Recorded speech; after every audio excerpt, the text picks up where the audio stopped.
Hey friends, this is Jessica-levity Day Lover, reminding you that you are not alone on the polyamorous path. If you're looking for peer support or coaching on your non-monogamous journey, and you want to work with the Day Lovers, head to remodeledlove.com and book with us today.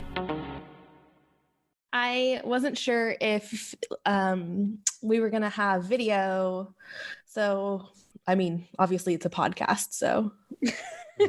I'm going to describe what you look like, though, which is horrendous. Oh my God, I am so offended. I mean, I'm literally wearing my tie-dye pajamas, so...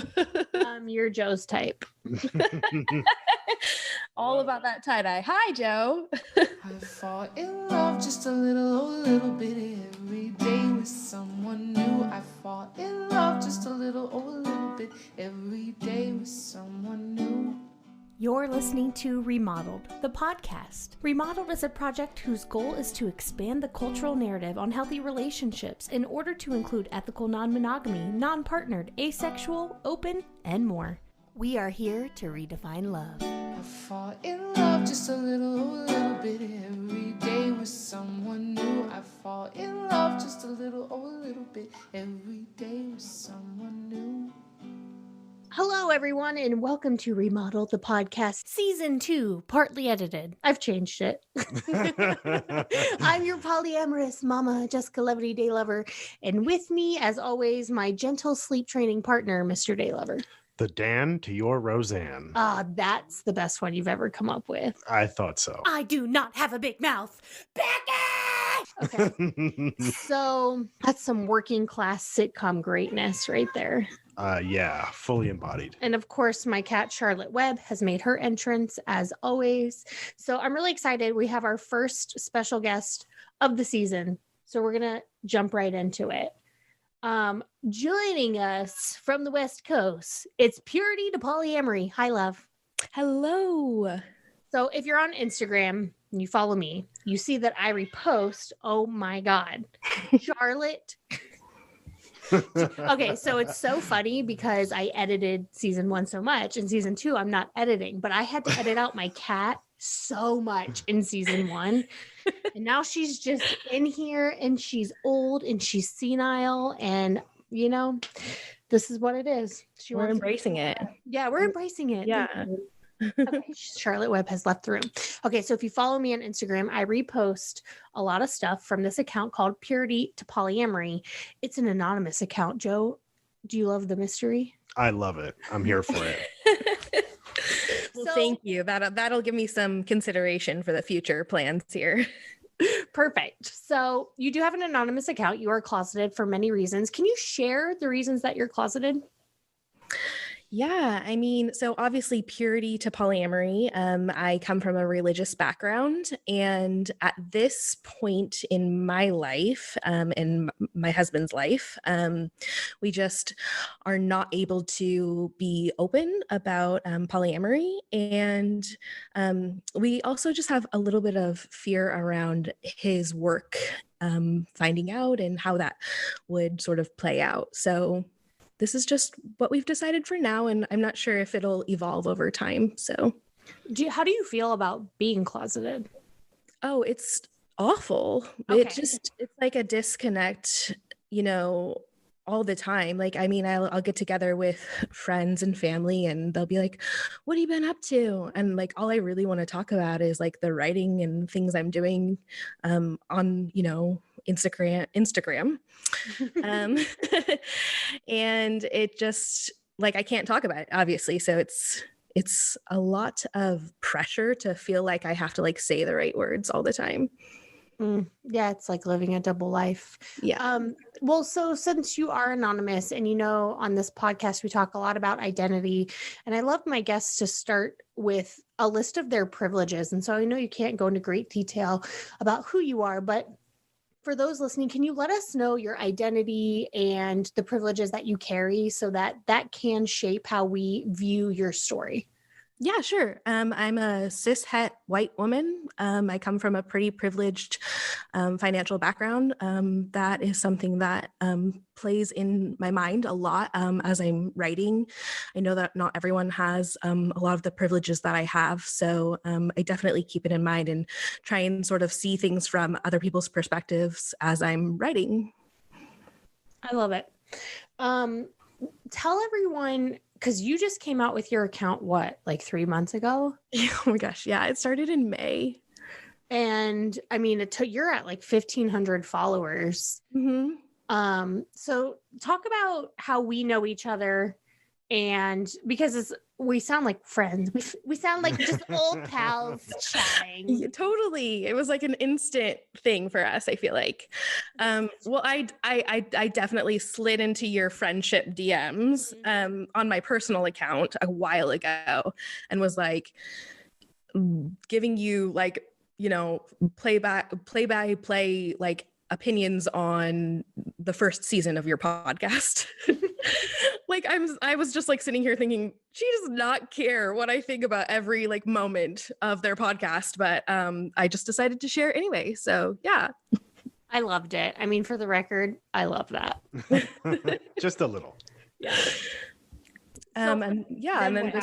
And then like I think a few months later, I mean, I assume at this point like you were just like, oh, just another follower or whatever. And then in May, I think I contacted you and just told you, hey, I started this account.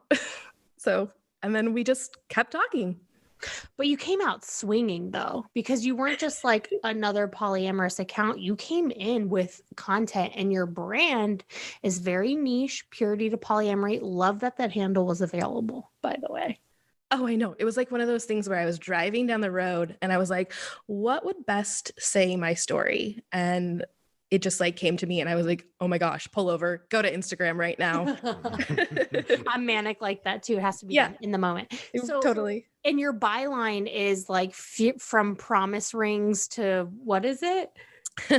From purity rings to opening my mind and marriage to more. I love it. So talk about your kind of, were you expecting that immediate rise on Instagram? No, I don't think that I really expected as many people, and especially like the interaction that I'm getting. But I definitely saw a lack in the intersection of polyamory and ex-evangelicalism. Is that the word? Ex-evangelicalism. I don't know. Deconstructing faith circles are huge right now. They're only growing, it appears.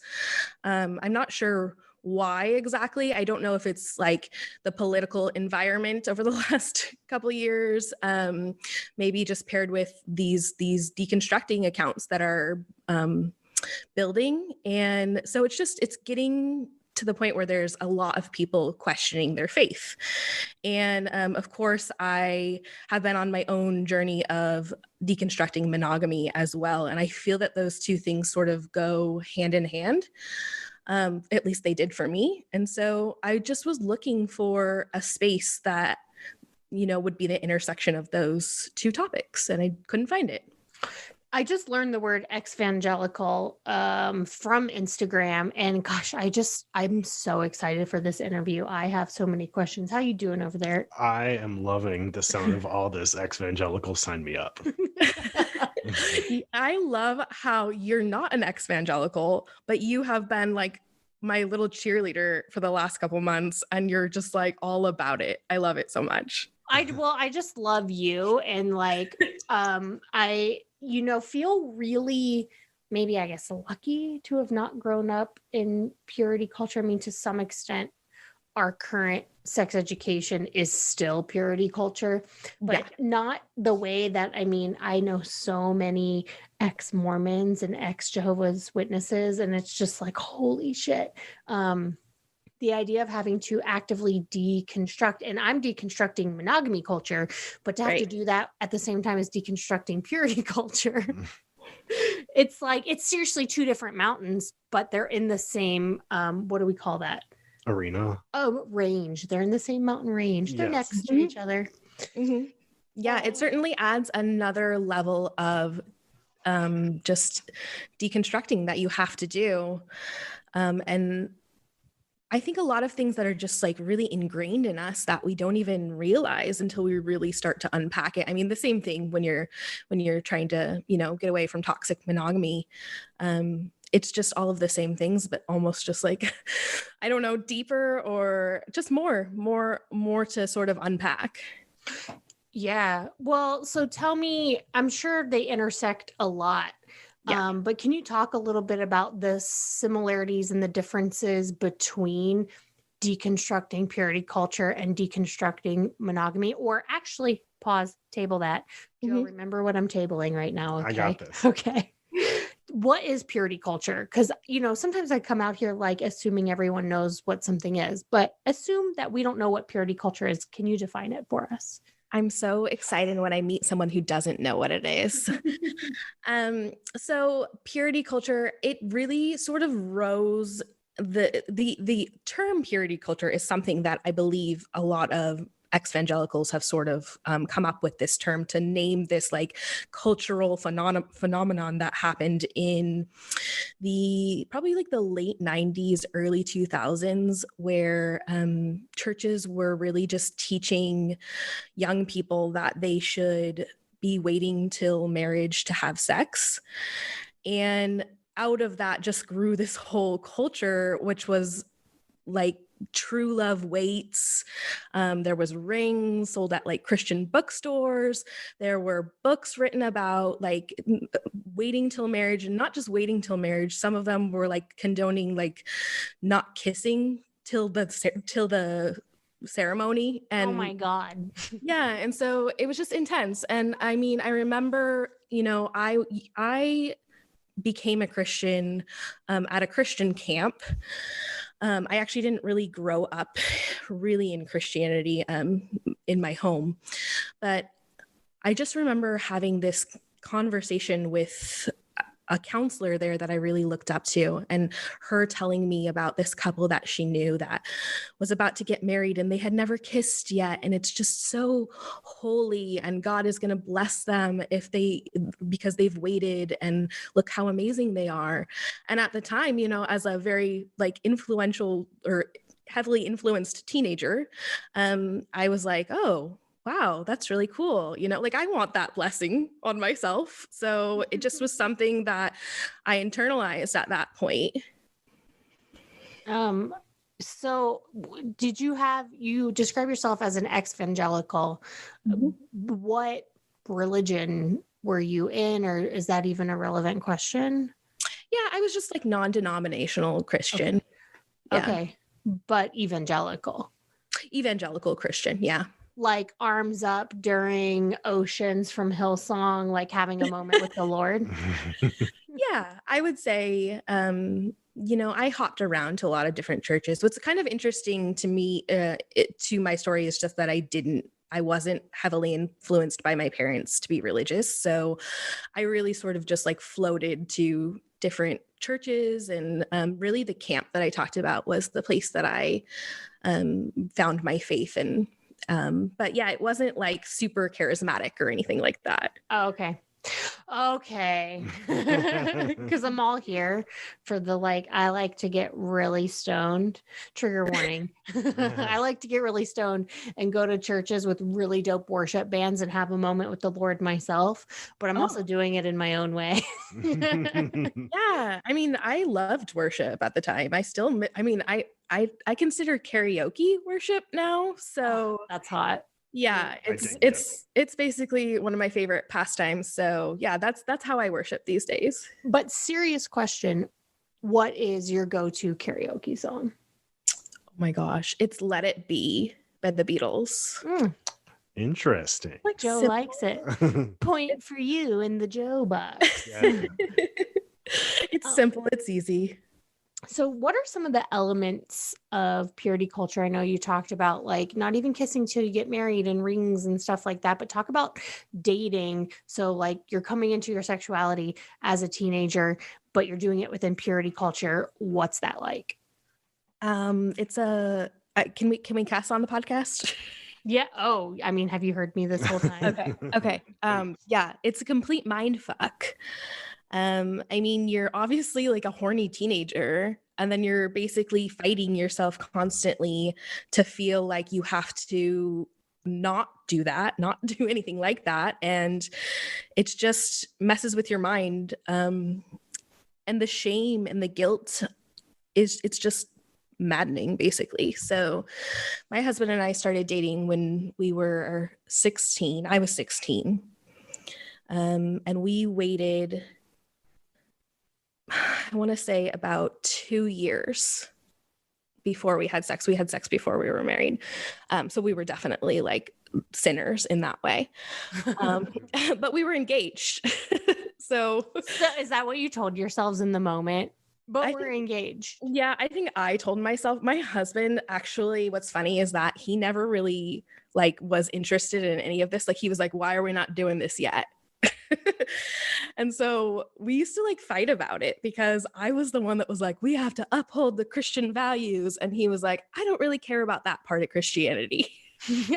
I put that one away a long time ago. Right. And like I look back and I'm just like, man, I should have listened to him more. But yeah, so it just was like constantly feeling guilty. Like I actually went to a Christian university my first year out of high school, and I had to sign a pledge that said I wouldn't dance or drink or have sex outside of marriage. And so it's just like basically all of the fun things. That's what they should have put. That's some footloose shit. Like, yeah, that reminds me of a plot of some movie where they ask the kids to sign some form and then they all rebel and go like, fuck you, man. I know, except there really wasn't a lot of people rebelling there, or at least I don't know about them. I should have been friends with them. Did you guys have the like rings before spring or whatever? That is definitely a thing at the Christian university that I went to. However, I started dating my husband like in high school, so I already had like my ring set up. So I wasn't looking for anyone, but there was like a bunch of people that got engaged within months of starting there. As freshmen? Oh, yeah. Oh my God, I cannot even fathom that. I was like, God, I would go. I'm trying to imagine what I was doing freshman year. I was hosting drag shows and was like unsure of my sexuality. Anyway, so was the sex you were having with your husband forbidden and hot because it was forbidden? I would say yes. I mean, I think it contributed to like a lot of tension between us. But then it was like so sad because every time we had a sexual encounter afterwards, I would like cry. Oh God, that is so damaging. Yeah, it's seriously so damaging. And I think that's the shitty part. And I thought that after I asked you, like, was it hot? And then I was like, but probably after it was just like ruined. It was so sad. And like he didn't really care about that part, and he didn't really get that. He didn't internalize that part of it. And so he just was like he had no idea how to support me. I just felt like so awful every single time. And it was super shitty. I had that with masturbating growing up. I mean, nobody like told me it was wrong, and it wasn't like being condemned by a religion. I just had a natural, like, I'm a horrible, dirty, shameful person. Yeah, it really messes with your mind. And I'm so excited. I have kiddos, and I am so excited to raise them in a sex positive world. How old are your kids? They're 8 and 10. I love that. What are you imagining doing differently than what you had? Well, and I don't blame my mom at all. My mom was a single mom, and I don't know where her faith is now or was then. She's never really pushed anything on me. But I know that I feel that she was like sort of under the pressure of what I had chosen for myself and my own belief system. She knew like I was like really into Christianity and everything. And so I remember one time my husband and I, when we first started dating, she like printed off this article about abstinence and placed it on my nightstand. So that was like the extent of like the conversation that she had with me. If you can call it that. Yeah, exactly. So I definitely don't feel like my upbringing was as bad as a lot of people have had to deal with in the Christian world. I just really want my kids to not feel shame around their sexuality and to know that it's normal. And I mean, in terms of like abstinence, like fuck that. Like that's that's not even like close to on my radar for how I'm going to parent them. Like I just want them to feel supported and loved and have this awesome shame-free sex life. Fuck yeah. I'm really excited to hear about your story. That's one of my favorite questions to ask people is like, how did you go from wherever you came from to polyamory? So I want to do that in the second half and then kind of update people on what you're doing with your account, where you hope to go and what you hope to have unfold in your personal life. Okay. Sounds great. And we'll be right back right after this. This episode is supported by FX's Grotesquerie, a new series from executive producer Ryan Murphy. Heinous crimes unsettle a small community, and the local detective feels these atrocities are eerily personal, as if someone or something is taunting her. Starring Niecy Nash Betts, Courtney B. Vance, Leslie Manville, and Travis Kelce. FX's Grotesquerie premieres September 25th on FX. Stream on Hulu. And we're back. Okay, so I feel like by this point, people are wondering, why do I always say we'll take a break and then be right back? And then it just cuts right back. And I'll tell you why. Because once upon a time, I had a sponsor and their ad would play in between that slot. And when you lose your sponsor, you still have to upload your files into part 1 and part 2 so that if you ever got a sponsor, a new one, you could slip them into every episode. It would just plug right in and I wouldn't have to go back and re-edit my episodes. So that's why I do that. I just don't have any sponsors. We are now duly informed. Okay. Thanks, Joe. Yes. Okay. So we're chatting with Purity to Polyamory, my friend from Instagram, one of the lucky ones to slide into my DMs and catch my attention, but she's straight. I am, unfortunately. So tell us your story. How old are you now? I'm 33. 33. And with an 8-year-old and a 10-year-old, you have been with your current husband since you were 16. How long have you been married? 14 years. Okay. And he was previously the only person you had ever been with? We were each other's first kiss. Okay. Wow. At 16. So tell me, take me all the way back to you are just living your normal ass purity life. And then what happens and when did it happen? Well, so we got married when we were 19. And for the first 10 years of our marriage, we spent a lot of time fighting about sex. In my mind, I think really what was happening is I just had such shame around being sexual and my sexuality. And I couldn't talk, like I couldn't even talk dirty. I couldn't say the body parts because it was just like shameful. Like I had been trained that my sexuality was shameful. And then he was the complete opposite, really. So his drive was like way higher than mine, and we would just fight about it all the time. And so he felt like I was shaming him a lot. And then vice versa, he sort of pushed a lot and had never been taught any kind of concept of consent. And so it was just this like back and forth dance all the time of me sort of shaming him and then him like pushing my boundaries, and it was really unhealthy for a long time. You share that with a lot of compassion.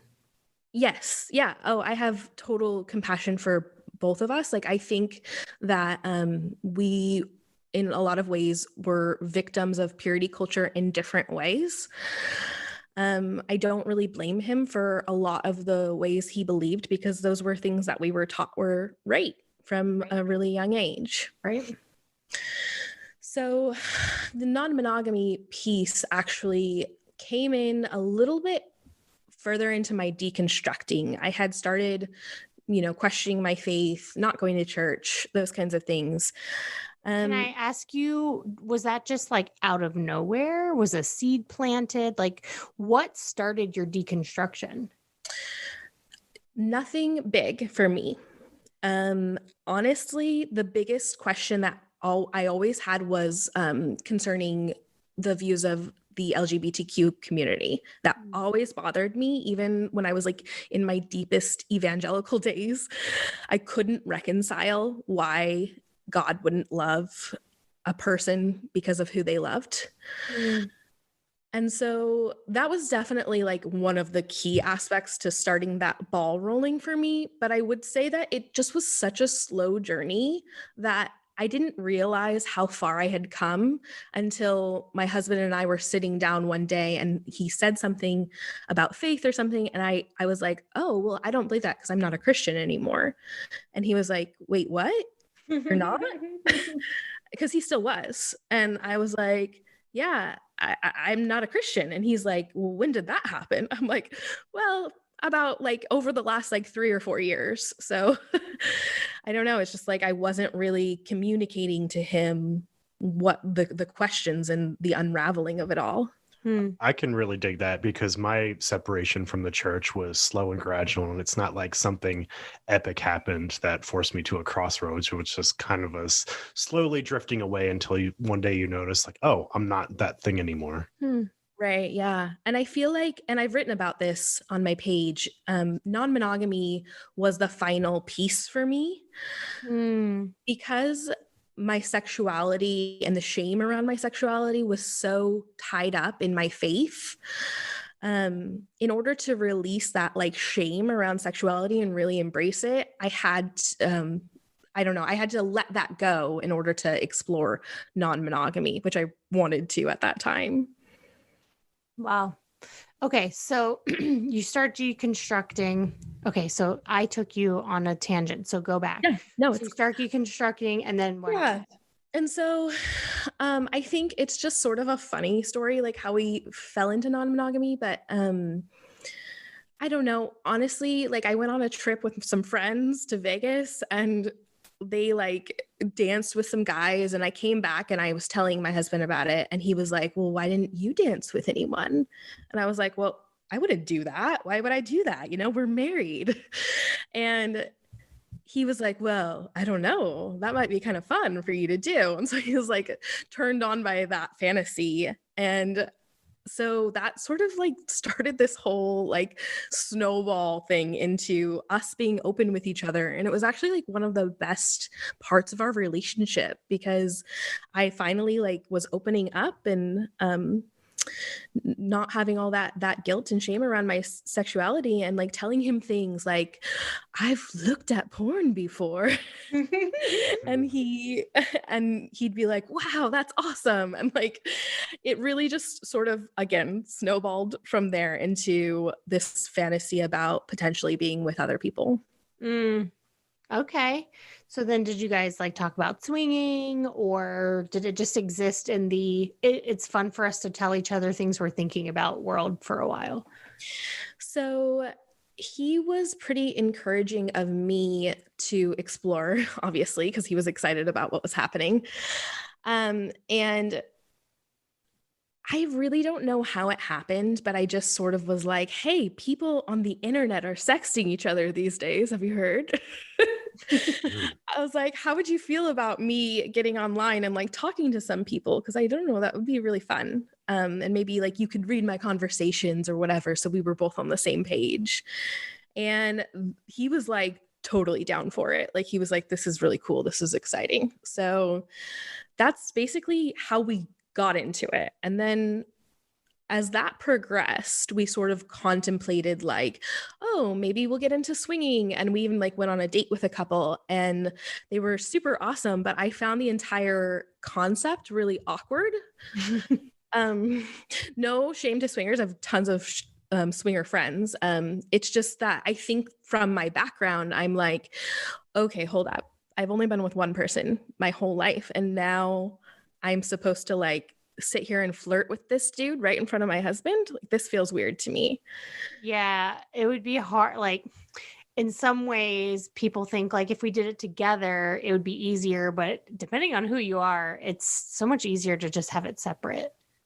Right. And so that was like the first moment where I was like, this would be kind of cool if we were doing our own thing, but I didn't know what that looked like. And admittedly, and I say this like very clearly in all my writing, like we had no clue what we were getting ourselves into. We did not know what non-monogamy was. We did not know what polyamory was for sure.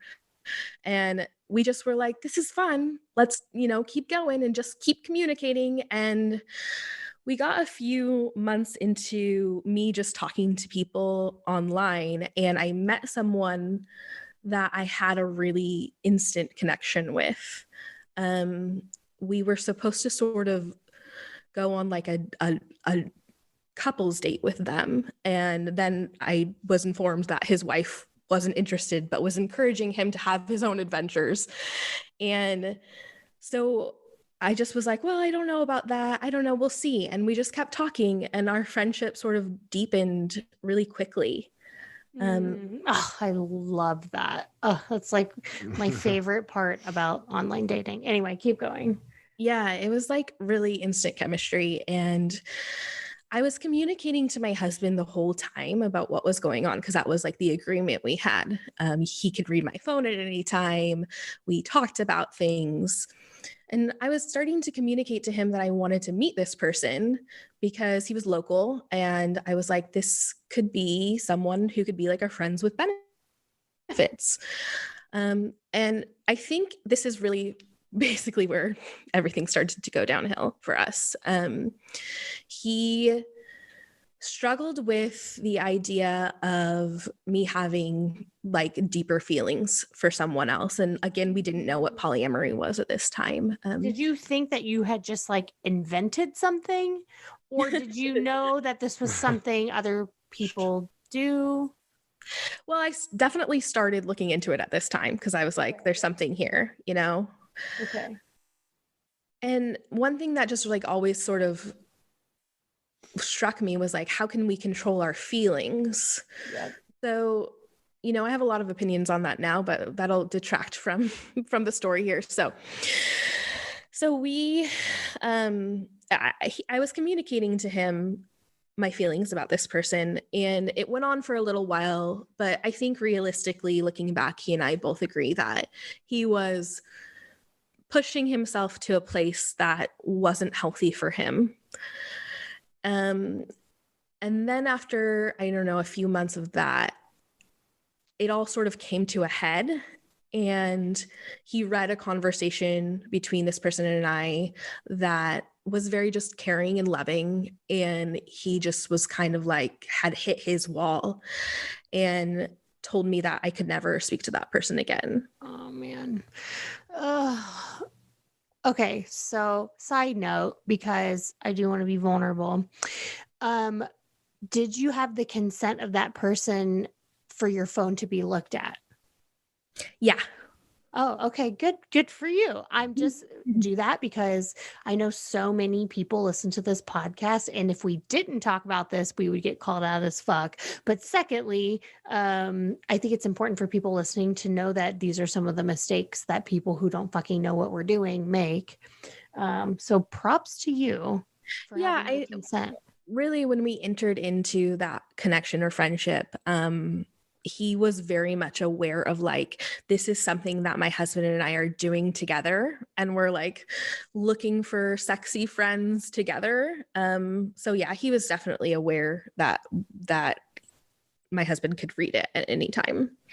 And did he know that your husband was triggered on the emotional connection more than the sexual connection?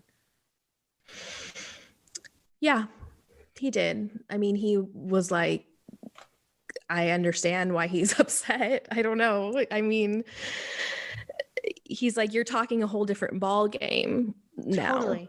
And like because I did tell him, I said, I think I want to be polyamorous once I had read into it. And he was like, okay, so slow down a little bit because you hit your husband with that. And that's not going to be well accepted.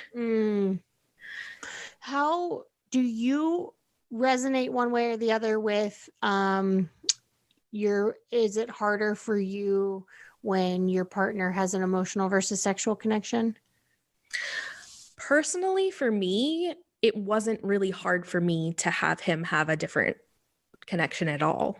Wow, that's awesome. That is really good. But I also spent, like, I'm telling you, this was like 3 years ago, like the timeline wise. So I've spent the last 3 years really diving into polyamory content and reading and like understanding all of it to this. So I feel like I sort of like evolved a lot over the last 3 years in that way. And so when he did make the decision to go out and date, I was like at a really good place for myself to be able to deal with that.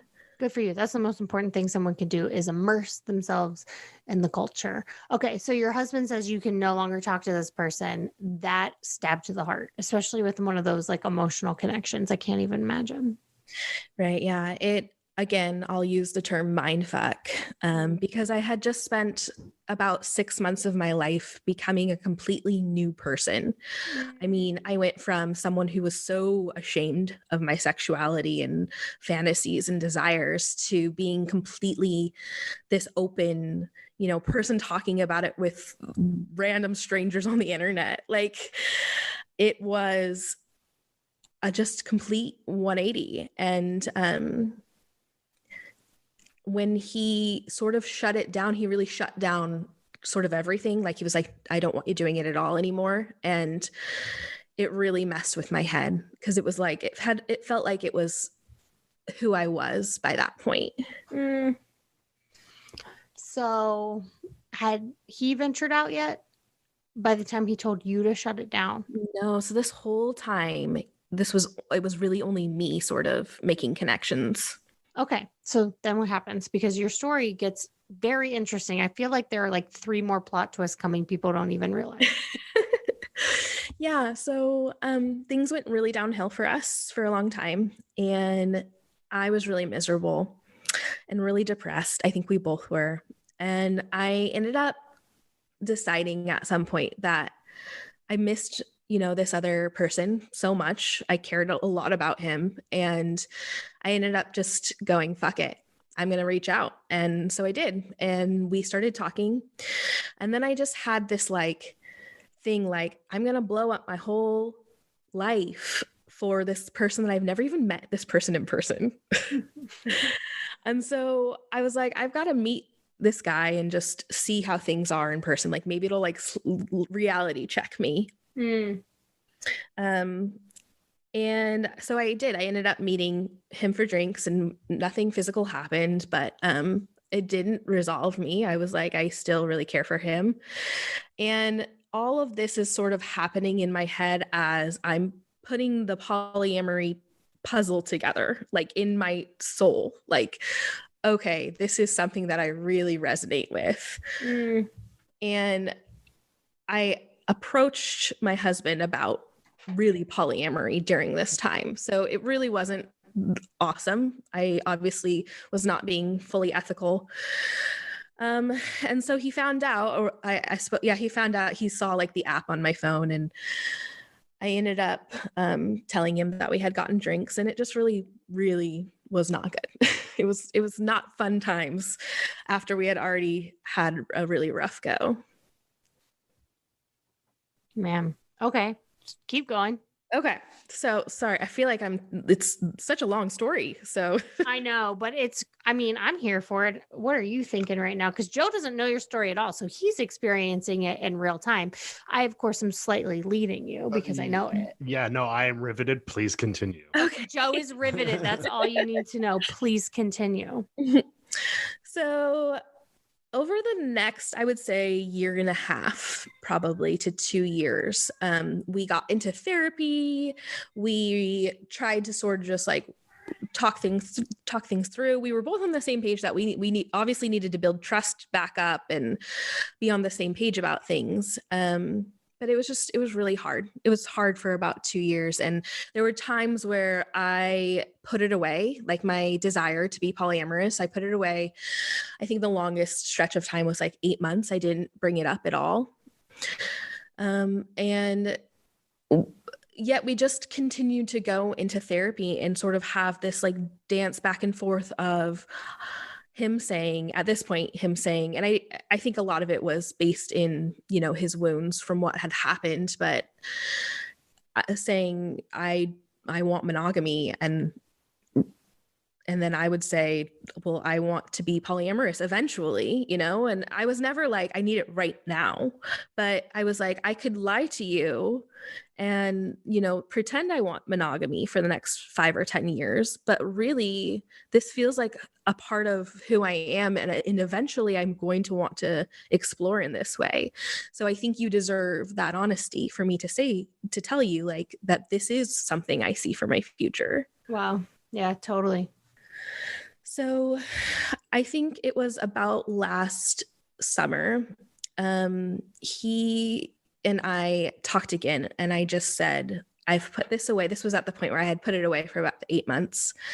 And I said, hey, this is continuing to come up for me, and it's really bothering me. And I think you need to know that this is still on my mind. And at this point, we had healed quite a bit and worked on things in therapy and communication and trust and all of those things. And he said, okay, give me some time to figure out if this is something that I could have for my life as well. That was last fall. So he dove pretty much straight in. I mean, he read The Ethical Slut. He read him. Yeah, he read Opening Up, and he got on some dating apps, and I was like blown away because I was like, wow, he's trying it out.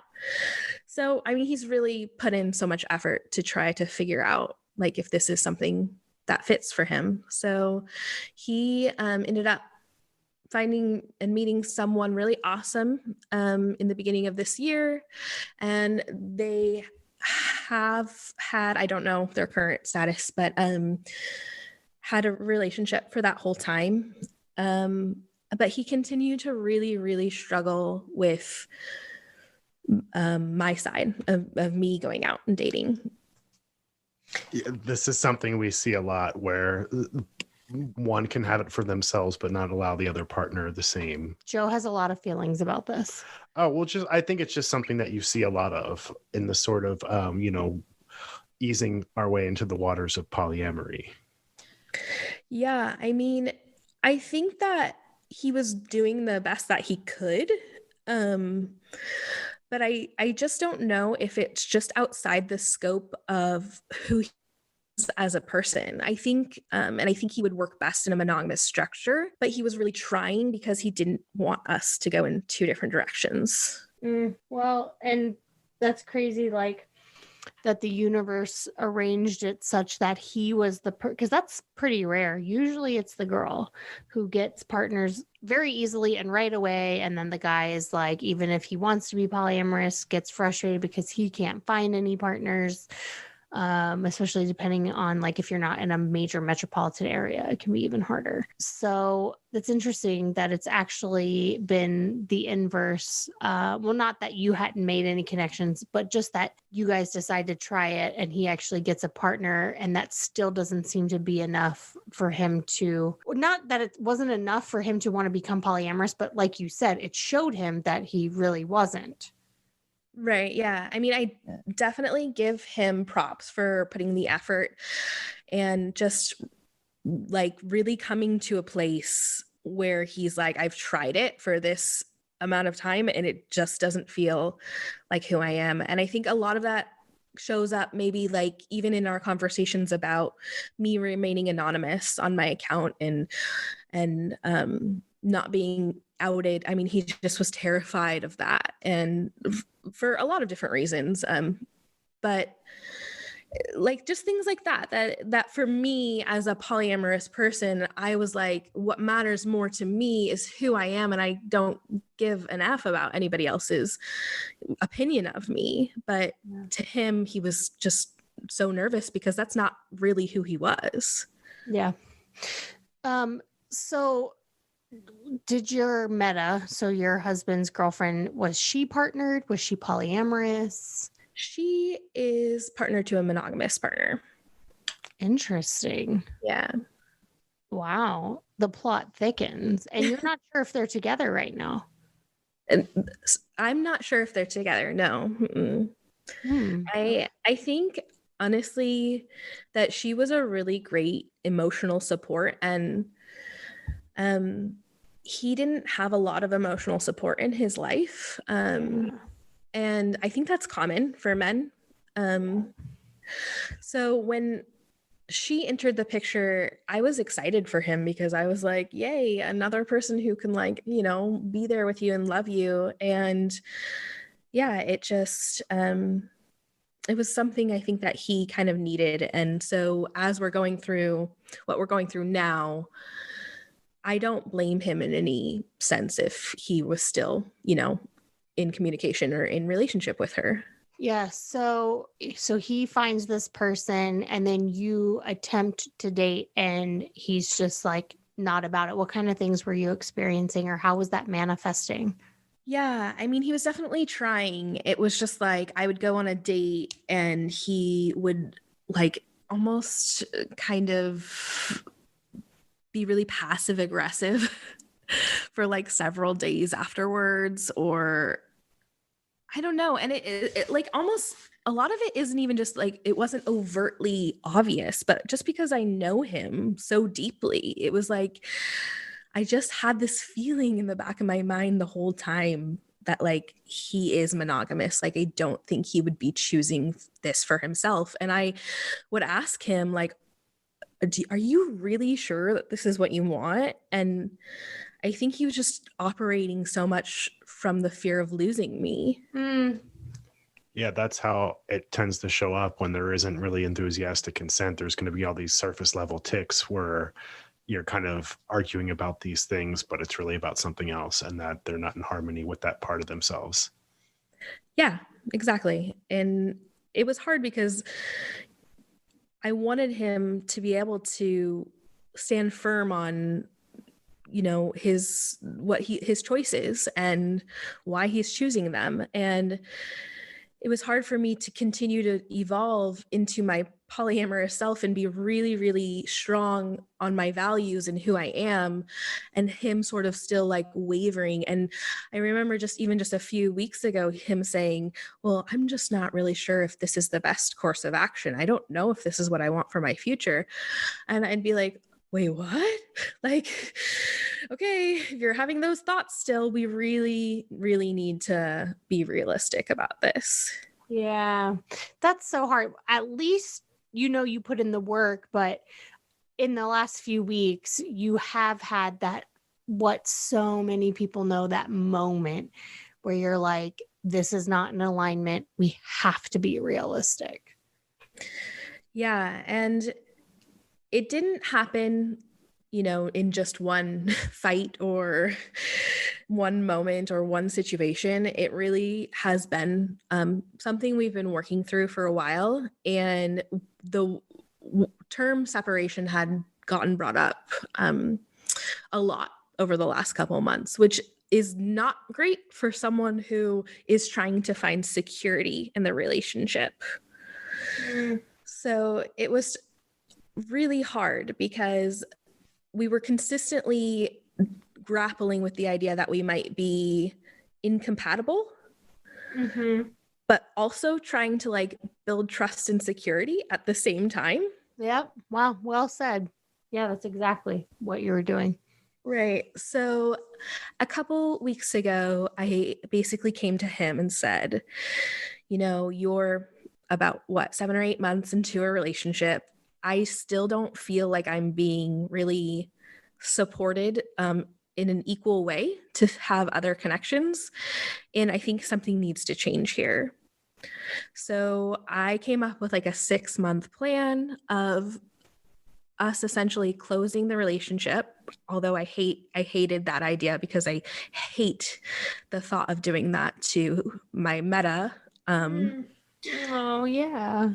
But something had to change. So I said, I think I'm totally fine if you guys still want to talk or whatever, but seeing other people, I think in person and stuff needs to stop for a while until we can get to a good place. And he sort of looked over this plan. Like I wrote this whole letter with plans and books and such that we would read.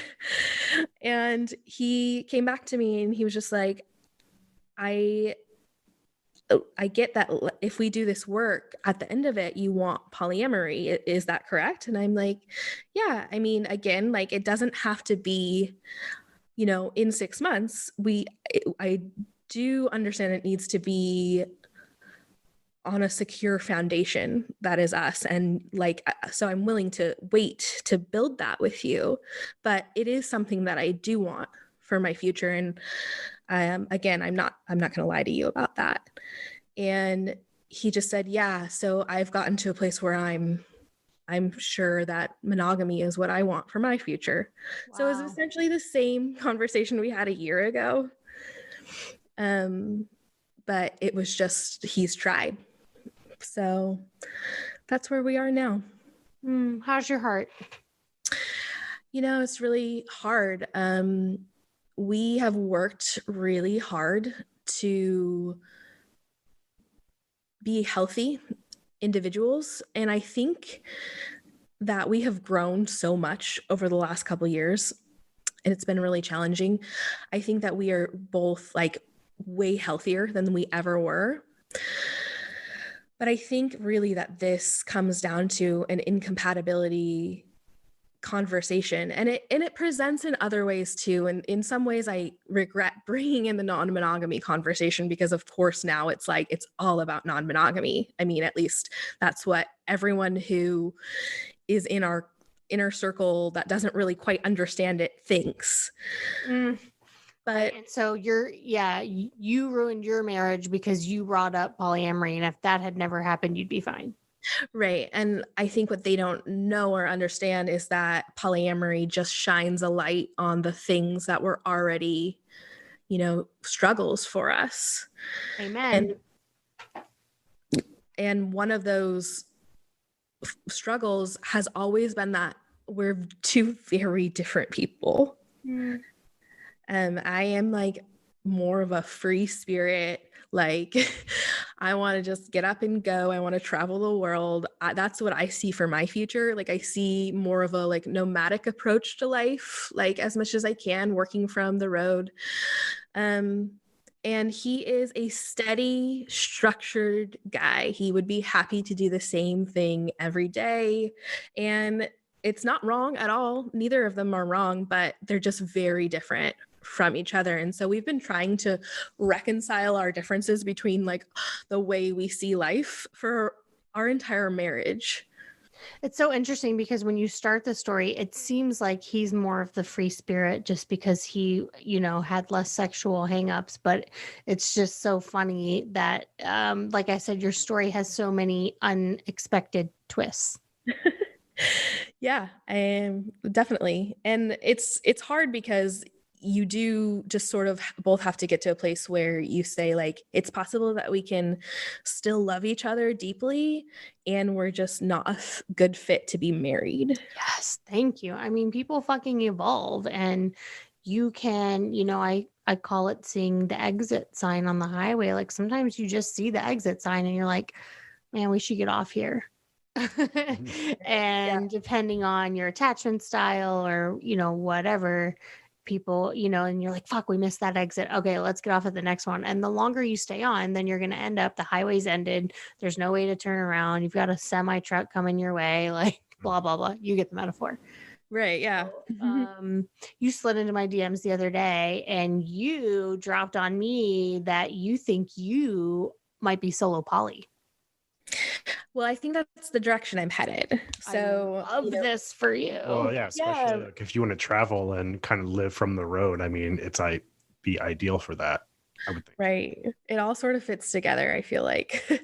I am just really open to any kind of evolution. I'm definitely not naive enough to say this is how I will be for the rest of my life, because I did that already and it didn't work out. So Well, and I mean, that's not true for anyone, but that is the direction that you feel, that's who you feel you are right now. yeah, I definitely can evolve. But at this point, I have been with my husband since I was 16, and I cannot imagine myself going from being married to wanting to be in a primary nesting partnership for a while. So, and even when I did, it would have to certainly be someone who would be open to the unknown of life. Mm. Oh, I'm so excited for you. And, I appreciate just like the compassion in your story and the effort your husband put in and the patience you had with him. And I think that just says a lot about both of your characters. And I'm really, sad for the heartache and, it's a death, and that's always hard. But with death comes new life. And I'm just wondering, with that new life, are you stoked to like slut it up or what? I mean, it's definitely on my radar. But I definitely, I've talked about, I am very intimidated because I don't have a lot of, experience. So I'm probably going to want to find partners who are willing to sort of take things slow with me. Yeah. And but yeah, who knows? I'm willing to evolve and grow and change, and who knows what that will ultimately look like for my dating and love life. I love this for you. And as always, please continue to send me the deets because I live for them. Yes, will do. Yeah, certainly like well-earned liberation on your part. There was a really intriguing just balance or transfer of energy happening between the both of you throughout that whole story. And it was just magnificent. And as Jess said, a testament to your guys' characters. Thank you so much. So let's end in the next 2 minutes here. Just tell people, kind of, you want to write a book. Yes, I'm writing a book right now. I am looking at launching a podcast, which I'm super excited about. Of course, you've been helping me with that, which has been awesome. Mm-hmm. And I'm hoping at some point in my future, I'll be able to do some peer-to-peer coaching for those people who are finding themselves making that giant transition that is going from Christianity or religion to wanting to pursue a polyamorous life. It's so needed. Just watching your account take off just shows you how needed it is. And I mean, you said you wake up every day with DMs, I'm guessing. Yeah, a lot of people are asking me and I'm like, okay, right now I'm in the shit with myself. So I've got to emerge from that and do some work. And hopefully at the right time, I will be able to actually really help others who are going through this as well. Totally. And I also think just telling your story where it is now is helpful to people. So I appreciate that you're like, I don't want to do peer support until I'm XYZ. And, that's your call to make as far as how many spoons you have. But I'm just planting the seed that I hear in your story that you would have the ability to tell someone what you're seeing in their story. And sometimes with peer support, that's all people need is for you to say, I am seeing this. I'm hearing this. I went through something similar. Here's what I did. I might be projecting. Take all of this with a grain of salt because the most common thing I hear is it's just nice to have somebody hear my story who understands me. And I'm just talking to other polyamorous people. So for you to have that double niche of people in leaving purity culture, ex-evangelical, and exploring polyamory, I'm just saying people might find value in where you're at right now, even though you want to be on the other side of it before you chat with people. I do appreciate that a lot about you. Thank you. Yeah. Well, and I'm really excited for you to write a book, start a podcast, start chatting with people. Is there a way for people to support you right now listening to this? If there was anyone listening that was moved by your story, oh, you're still waiting to figure out how to set up a Venmo, huh? There's so many things on my to-do list right now. But yeah, I'm working on figuring out how to at least get like tips or whatever. But Yeah, well, just do a PayPal with your, Yeah. your Gmail. And if you're listening to this right now and you want to send a tip to Purity to Polyamory through me, you can hit me up. Go to remodeledlove.com. You can find all the various ways to tip me and let me know it's for Purity to Polyamory, and I'll send it to her. And you could be the first person to ever tip her for her work. Oh, thank you. You're welcome. You know that I love you so much, and I'm so glad that we are friends. And I want to thank you for being on the PCast. Yeah, it's so good to actually talk to you guys, and good luck with the unedited season here. Thank you so much. If you're listening and you want to become a part of what we do, you could become a patron for as little as $3 a month, or send me money at remodeledlove.com. You can find all the things we're doing there. And Joe, do you want to say anything as we close out? I was just so here for all those real-time updates. So keep letting us know what's going on in your story. And sounds like you got lots of great content ahead. I do. I put most of my updates, like my personal updates, on my Instagram stories. So if anyone is wondering what's going on in that arena, you'll have to head to my stories. Yep.